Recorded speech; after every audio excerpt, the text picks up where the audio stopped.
all. And not that we could pick our days. We have to go today. And we've been on the road probably, we left at 9:30. It's now 4 o'clock. And where are we? We're 30 kilometers outside Cornwall. So that tells you how slow the trek's been going. It's just slow. It's one of these typical winter Canadian trips where you got to take it slow. Reminder, this is a rear-wheel drive, long-range car. I got snow tires on. I've got Michelin Excise, and the car's fine. Like, I mean, people are passing me. I'm passing some people, but you know, the key is to this kind of driving. It's just take your time. We must have passed at least 10, 12 cars in the ditch.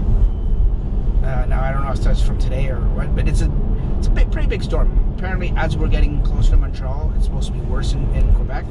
So I figured we're coming up close to Cornwall now. I'll just say hi and let you know, like, this is what to expect in winter driving with a Model 3.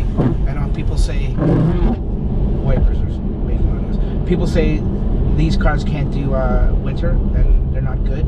Well, or you have to get all-wheel drive. Well, this is a testament that you don't need all-wheel drive. You just need a regular wheel-wheel drive car with some good winter tires on, and you need a good driver.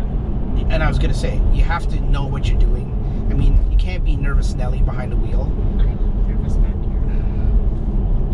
here. She would be, but you just and you got to take your time. I mean, I didn't pass, but some cars we noticed passed us, like a Subaru WRX. Just, I mean, I get it, it's all-wheel drive, it's a powerful, safe car, but still, you could have winter tires on, whatever. You still drive to the conditions. I mean, I'm surprised I haven't seen him in the ditch yet. And of course, the tractor trailers are going crazy. They're just whipping by. Pickup trucks, I saw 2 pickup trucks already in the ditch. So just because you have a pickup and 4x4 or all-wheel drive, that doesn't mean, you know, that doesn't mean you're gonna be able to get out of stuff when you get into it. Like some of the cars that went into the ditch in the center median, they hit it pretty hard. So anyways, I was doing around an average about 80, 90, and now I just pulled into the slow lane, and I'm doing about 75, 80 behind this guy. Like I said, we're 25 minutes outside of Cornwall, where we're going to do our last little splash and dash, maybe 10-15 minutes there to get to Montreal. Maybe I'll go a little bit more just to get a buffer, because what's taken so long, on top of all the wintry weather and just the slow driving, we're getting stuck behind slow plow convoys every now and then, and the plows are coming in and they're slowing down everyone. I mean, they're doing their job, right? They're plowing the roads for us, and it doesn't seem like they're salting right now, but I think first bit is plowing it, and then of course later tonight, probably when the traffic goes down and maybe if the system passes through, they'll start salting it. But they're doing their job, but they're 2 or 3 abreast, so they're taking up the whole entire highway. So you just sit behind it, but then they're going like 1 or 2 exits, and then they're getting off and then releasing the traffic, and then everyone's going ahead. And I'm seeing cars here just because like I said, I slowed down to record this, but I'm seeing cars that I passed earlier now passing me. Just like I said, I'm going slow. And you know, the important thing is to keep a good stopping distance.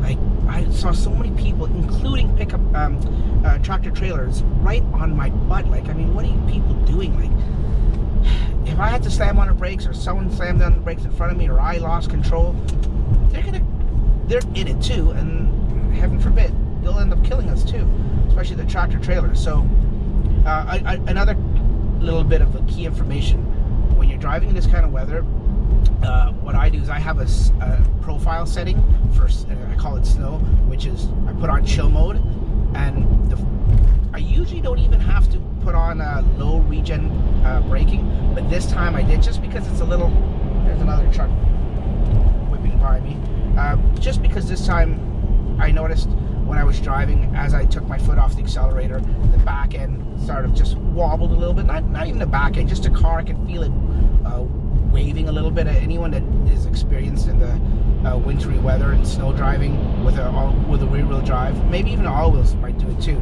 when you take your foot off the accelerator, you might know what I'm talking about. So I changed the setting to low instead of, I think it was just, I've always had it on normal. So I just set it to low.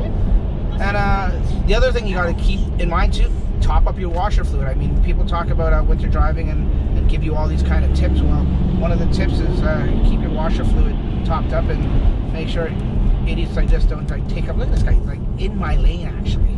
Anyways, I'm gonna stop talking, get back to driving, and we are now 21 kilometers or 17 minutes outside Cornwall. Quick splash and dash, and anything eventful happens between now and then, I'll come back. If not, we'll see you on the next one. Bye bye.